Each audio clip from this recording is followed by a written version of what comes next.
दुनिया के सबसे बड़ा परमाणु बम कौन, कब और कहाँ, किसने बनाया? यदि आप ये जानना चाहते हैं और नहीं जानते हैं तो सबसे पहले आप वीडियो को लास्ट तक देखिए और वीडियो को लाइक कर दीजिए, चैनल को सब्सक्राइब कर दीजिए इसी तरह के फैक्ट्स जानने के लिए, और कमेंट कर दीजिए कि क्या आप फैक्ट्स जानना चाहते हैं। बहुत बड़ा करने के चक्कर में हम कई बार ऐसी चीज़ बना डालते हैं जिनका कोई इस्तेमाल नहीं हो पाता है। अब बिखर चुके संयोग फंग ने भी शीत युद्ध के ज़माने में एक ऐसा एटम बम बना डाला था जिसका कोई इस्तेमाल होना मुमकिन नहीं था। हालांकि इंसानियत के लिहाजे से ये ठीक ही हुआ, वरना धरती पर भयावह तबाही मच सकती थी। बात 10वीं सदी की 60 दशक की है।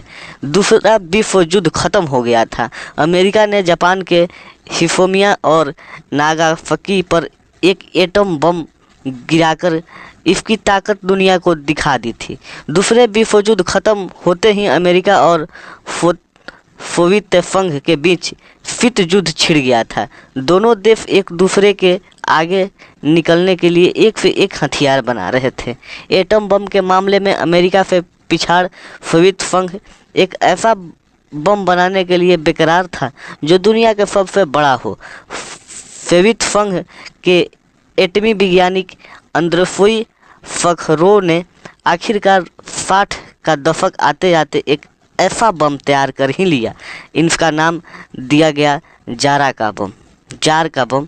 जार रूस के राजाओं की उपाधि थी। उन्हीं के नाम पर कम्युनिस्ट सरकार ने इस जार का बम इतना विशाल एटम बम था कि इसके लिए खास लड़ाकू जहाज़ बनाया गया।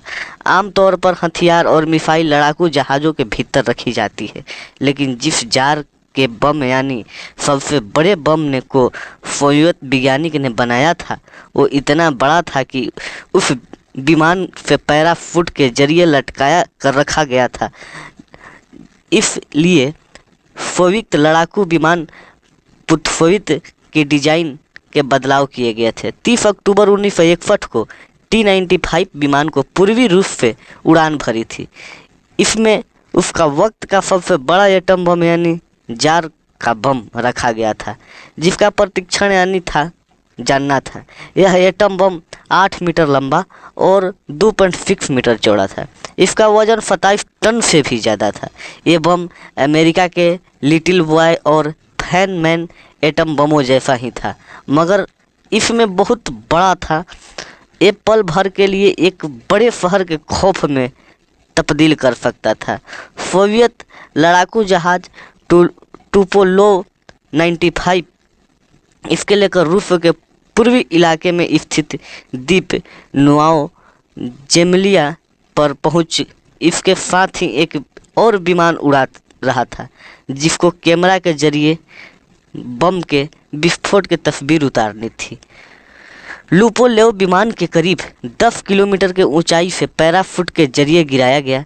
इसकी वजह ये थी कि जब तक विस्फोट हो तब तक गिरने वाला लड़ाकू जहाज और तस्वीर उतारने के लिए गया विमान दोनों सुरक्षित दूरी तक पहुंच जाए।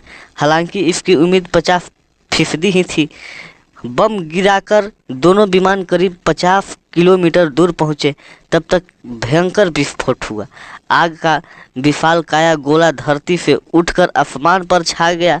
ये बम विस्फोट 30 अक्टूबर 1961 को सुबह करीब 11:32 पर किया गया था। विस्फोट के करीब 5 मील चौड़ा आग का गोला उठा था। इस शोले के भयंकर थे कि इसे 1000 किलोमीटर दूर से देखा जा सकता था। इस बम के विस्फोट से धुआं का जो गुब्बारा उठा वो आसमान के करीब 40 मील से ऊंचाई तक गया था और इससे करीब 100 किलोमीटर के इलाके को ढक लिया था। दुनिया का सबसे ताकतवर एटम बम के इस धमाके से पूरी नोवाया ज़ेमलिया द्वीप तबाह हो गया। सैकड़ों किलोमीटर दूर स्थित घरों को विस्फोट की वजह से काफ़ी नुकसान पहुंचा। विस्फोट इतना भयंकर था कि इससे 50 किलोमीटर की दूरी पर उड़ रहे प्लूटोन विमान गोद खाकर 1000 मीटर नीचे आ गया था। पायलट ने बम मुश्किल से संभाला। पायलट के ने बाद में बताया कि जो मंजर बेहद भयानक था। यूँ लग रहा था कि बम ने पूरा इलाका को अपने अंदर समेट लिया था। इस एटम परीक्षण के से इतना एनर्जी निकली थी जितना कि दूसरे विश्व युद्ध में इस्तेमाल हुए गोले बारूद नहीं निकाली थी। इससे निकली तरंगों के ने 3 बार पूरी धरती के चक्कर लगा डाला था।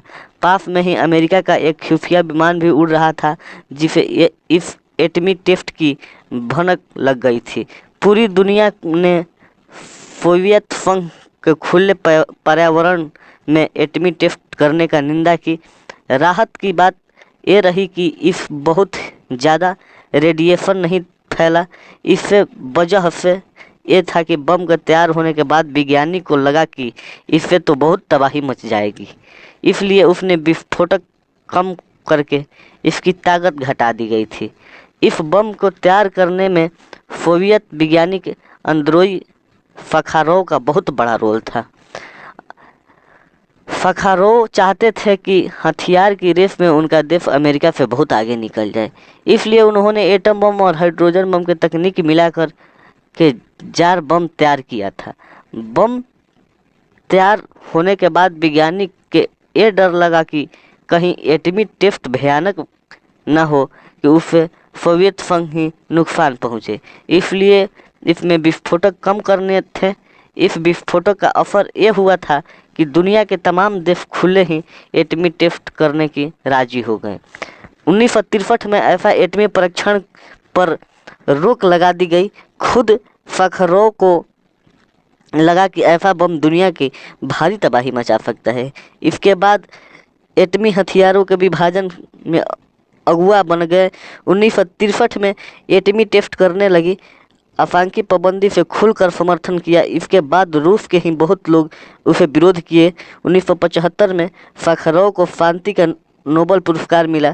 साफ है कि दुनिया के सबसे बड़े एटम बम ने तबाही तो नहीं मचाई, मगर इंसानियत ने को इसके खतरे से बखूबी आगाह कर दिया।